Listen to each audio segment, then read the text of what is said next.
And now, it's Boomer Life. Lifestyle discussion designed to make your life more engaging, meaningful, and complete. Celebrating the baby boomer generation, this is Boomer Life on CISL 650.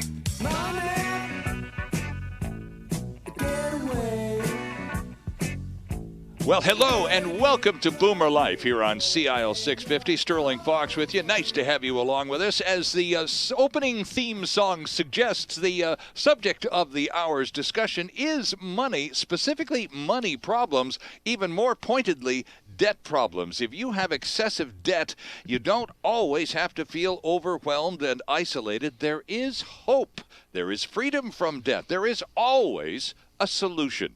Joining us in studio today is Brett Luckin, trustee in bankruptcy and vice president at Abakhan and Associates with offices all over BC. Nice to see you again, Brett. Hello, Sterling. Yes, good to see you as well. 5 offices in BC, Vancouver, Surrey, Victoria, Prince George, and Vernon up there in the Okanagan. And you, being perhaps British Columbia's most traveled trustee, literally work out of all 5 offices, don't you? Certainly probably one of the more traveled trustees in BC, yes. I think that is completely true. But you have an attitude that I think is most refreshing for a lot of people, because you are a helpful kind of guy whose mission it is to offer hope to people with serious money problems. So for you to jump on a plane or jump in the car and go blitz off to see somebody is what you do. Yeah. You don't insist that people drive a half a day to come and see you in your cushy Vancouver office. No, if I can possibly help it, we try as a company, we try to set things up so that if it's possible, we'll come to see you. As an example, I deal with the Okanagan area a lot. And rather than just fly into somewhere like Kelowna, what I tend to do 90% of the time is drive, which then gives me the alternative or the option of being able to go through, say, Penticton, Princeton, Kamloops on the way back. I've even gone up as far as 100 Mile House or Williams Lake, just literally as part of that travel route to meet people who really need to sit down with someone and because many people want to see you face to face. Telephone works fine as a method of imparting and sort of analyzing information, but ultimately when you deal with stuff like this, there are many people that want to meet you face to face. I would think so, Brett, and I would think that in some cases these people who call you up and request a face-to-face meeting have taken some considerable time working up the courage in some cases to just make that simple phone call. Yeah, there's an enormous amount of stress associated with this. Many people who I see or who come to see us have spent a significant amount of time on the one hand, closing their eyes to the reality that debt has got more than they can handle. Right. But even though their eyes are closed, their heart and their brain knows there's a problem. Sure. And so as a result of that, there's an enormous amount of stress associated with it. And I know we were looking at some facts and figures in terms of how stress, specifically in terms of debt, affects people's health. And it's remarkable how much sicker you can make yourself by not resolving the problem, but allowing the issues to sort of percolate over time. And that's absolutely true, because it begins as a psychological issue. I am in a financial pickle. People are writing me nasty letters. They're making phone calls. Everybody's angry at me. And so that's where it starts to percolate, to use your word. That's right. But then the less you do about it, and the more the aggravation level increases, the more likely that percolation is going to not end well. And Brett was just talking a moment ago about having a look at it, because we were presented a few minutes ago, just before we went on, with this interesting AOL survey from the people at AOL, and they talked about some health issues that come out of being in debt. In other words, they did a survey of people who, for example, who have ulcers or other digestive tract issues, and they asked them, well, are you an indebted person?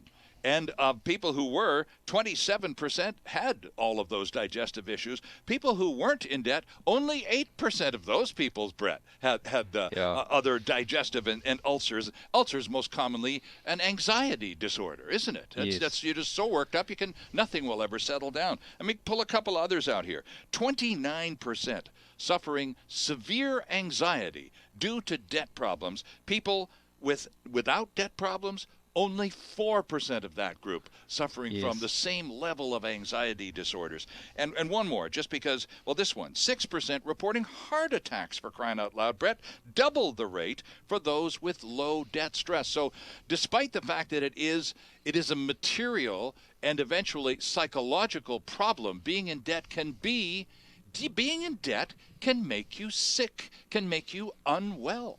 Oh, I see it constantly. I mean, people come into our office, and very often the meeting with someone like myself or another trustee is the end of a line of an enormous amount of stress. Right. And of course that results in tears and a lot of sort of, flailing of their back. What is that? There's that phrase where you see people beating their backs with cat o' nine tails or something. Right. There's a lot of that. I'm such an idiot. I'm such a fool. I can't believe I did this to myself. A lot of crying, etc. And really, it is because it's at the end of a long road of either closing your eyes to it completely, or alternatively, just simply not finding a solution to the problem. When people start to become physically ill, Brett, as a result of all of this debt stress, is that for some the trigger where maybe the spouse or their partner says, look, this is really, really starting to harm you. You really do need to take action. Unfortunately, it's not, actually. Generally speaking, the only reason why people will come and see us, other than those who have been proactive, and we do meet a number of those people as well. They can feel it slipping away, and they decide, let's get in there and find out how to deal with it before it goes. I just spoke to a guy just the other day who, in fact, has not yet defaulted on any payments whatsoever. But him and his wife actually sat down and came to a decision in their mind that they knew this was going to come apart in the next couple of months. They just sat down, did their budget, and they figured out they can't make this float anymore. Right. This boat's going to sink soon. And then he phoned. But by and large, the reason why most people will come and see us is because of a triggering factor such as a foreclosure, court action by a creditor, garnishment of wages, a bunch of really rude letters, or alternatively sort of the hounding by the credit collection caller, right? At 10 o'clock at night, somebody's phoning you, or at 6 o'clock in the morning, because of course they're into the call center on the East Coast already, when you barely have got out of bed, right? Mm-hmm. So you get the call at 6 a.m. in the morning or something. It's those sorts of triggering issues which tend to bring people into our office. I think often people don't realize that there is a very direct correlation with how ill they feel and how much stress they're under. But part of this long process of coming to you involves a certain deliberate period of procrastination. So typically, aside from those people, as you just described, the husband and wife who decided, whoa, this is starting to slip away. We haven't missed any payments yet, but oh, brother, this isn't going to end well. So let's get in there and talk to somebody who can help us do something about it. Most people wait, and most people procrastinate. Well, not only do they wait, Brett, they deliberately wait for, in some cases, quite long periods of time. Yeah, there's the not open the envelope trick, where I just pretend it's not a problem, because by not opening any of the envelopes I know I owe money to, I think I'm solving the problem. Well, as long as I put that on ignore. Or if I just simply, anything that's a 1-800, 1-866, 1-877 or 1-8 something number, I will just never answer those phone calls, right? Because I know that's a collector calling me. Right. But of course, by doing that, what you do is you put yourself into an even darker place, because you have no idea what action those people are intending in the future. Right. Is there going to be a court action? Is there going to be some sort of garnishment order requested in a foreclosure process, or when am I going to get told to get kicked out of my house? Right. And the solution to that is not to simply not answer the phone or not open the envelopes, because that's the way you're going to find. Well, I was just going to say, if you're going to be foreclosed upon, or some other your car is going to be taken away because of lack of payments or something like that, all of those people are required by law to send you notification that unless a certain amount of payment is made, we're going to reclaim that vehicle, or we're going to foreclose that house. And if you're just sitting there taking any official-looking envelope that comes through the mail slot and going, well, I'll just put that one in the big ignore basket because I know what they're saying. They're saying we owe them money. Well, then you're missing an opportunity to react, Brett, in the case of a foreclosure. I mean, if you don't open it, you don't know what's going to happen. And truthfully, all you're doing is elevating your own stress. Right. And when situations like that occur, and the best thing to do is first of all, get yourself in the know, understand the reality of your situation, and then call a professional like us so that we can, in fact, go through your situation with you and explain to you why it's actually not as awful as you might think it is. There are some practical realities about insolvency, about being unable to pay your debt back. Right. You can't get around those. But they are, generally speaking, by and large, never as bad as you think they are. Right, right. Yeah. And with the procrastination, all of this putting it off and putting it off, you've been around the block a few times. What's a typical period for an indebted person to understand that this isn't going to end well, but still not do anything about it? It's years. It does go years. It's not weeks or months. It's years. We are talking, you look at tax debt, we are talking at people that will avoid filing their taxes for years. Right. And that's only because they missed once or twice, and now they know they're behind. Now they don't want to figure out how much they owe anymore. So what they'll do is... So they stop filing. So they just stop filing. It is bizarre. I know the logic doesn't seem to make any sense, but it does in fact happen. And then they're 6 or 7 years behind, and then suddenly Canada Revenue, they go up on Canada Revenue Agency's radar, and bang, then it's garnishment, bank's account gets seized, and that's of course when they phone us. Well, exactly. No, I was about to ask, what is the usual trigger that causes an indebted person or couple to contact you and your colleagues at Abakhan and Associates, Brett? Is it a garnishment or some other formal notice like that that causes? It's threat. It's generally the threat of a direct action, whether it be a garnishment or a seizure of bank account. Very often those are the kind of triggers where they'll phone, and of course that's the wrong way to deal with those sorts of issues. You should be trying to intercept that long before that kind of problem arises. Right. And in an ideal world you would be like the man who phoned me last week and said, okay, I've sat down, I've done a budget with my wife, and I know this is not going to end well if I don't think about doing something. Yeah, and that's in the ideal world, that's what you should be doing. And what percentage of people who come to you and George and all your other colleagues at Abakhan does that represent? The person or the couple who realizes, as you just said, this is not going to end well, but so far we've still got a handle on this. We can still make things happen, directing it ourselves. What percentage of those people represent your total business per year, given the fact that I suspect it's a rather large percentage of people who are bankrupt or really indebted? Unfortunately, it's not as high a percentage as you would like. The kind of people that are proactive tend to be, I don't know if I want to say 10 or 15 or 20, but certainly less than half. Okay. Less than half of the people that come and see us are coming to see us proactively in an attempt to find a way to resolve their problems before it becomes an issue for them. We need to take a break, Dwayne's signaling that we do, but you mentioned one thing before we started the program today, and I just wanted to explore what you meant by it.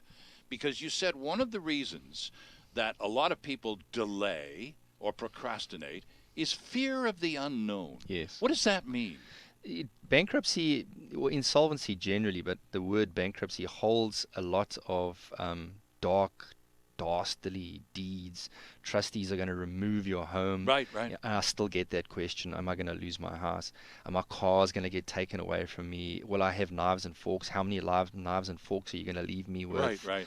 Am I going to lose my pension? Is my pension protected? What about my municipal pension? Is that protected? How much do I have to pay you? There's all these questions which create an enormous amount of fear, because there's a myth out there that going bankrupt automatically means that you'll lose everything you own, and perhaps there was a lady who said to me the other day, well, I have to give my children away. Truthfully, I mean, she said that to me. Good grief. Do I have to put my children in foster care or something? It's just that kind of lack of understanding completely blows my mind, because of course it's complete nonsense. None of it is true. But if the popular myth, Brett, is if you go bankrupt, you are ruined. That's pretty widely held, isn't it? Yes. So that's why people are afraid to come to you. The fear of the unknown. It's like stepping off a cliff to them. That's right. And instead, what I met a gentleman the other day when I was in my travels, who expressed to me that he was actually quite suicidal, because his life had not gone well, truthfully, up until the point he met me. Right. And he was quite suicidal. And I looked at him and I said to him quite bluntly, you've got to start looking at it that today is a new day. You've drawn a line in the sand, and everything happened before today is over. It's gone. You can't fix it. It's done. Right. However, by doing what you're doing today, this is how you can make your life better. So tend to see the meeting with me more as the bottom of a sort of a parabola, right? The bottom of the parabola, and now everything else from now on is on its way up. It's a better. And if you looked at meeting a trustee more from that perspective, a lot of the fear that you have would disappear. So the meeting with the trustee should represent an opportunity to turn your life around. That is a great way to say it. Interesting. Yes. Well, as we mentioned at the very beginning of the program today, friends, if we're talking about solutions to debt problems, and there is always hope, and there is always a solution. Our guest in studio is Brett Luckin, a trustee in bankruptcy and vice president at Abakhan and Associates in Vancouver and online at Vancouver, Surrey, Victoria, Vernon, and Prince George. And online, you can find them all on one spot at abakhan.com, and that's ABAKHAN.com. Lots more ahead on Boomer Life. Stay with us. Celebrating the baby boomer lifestyle. This is Boomer Life on CISL 650.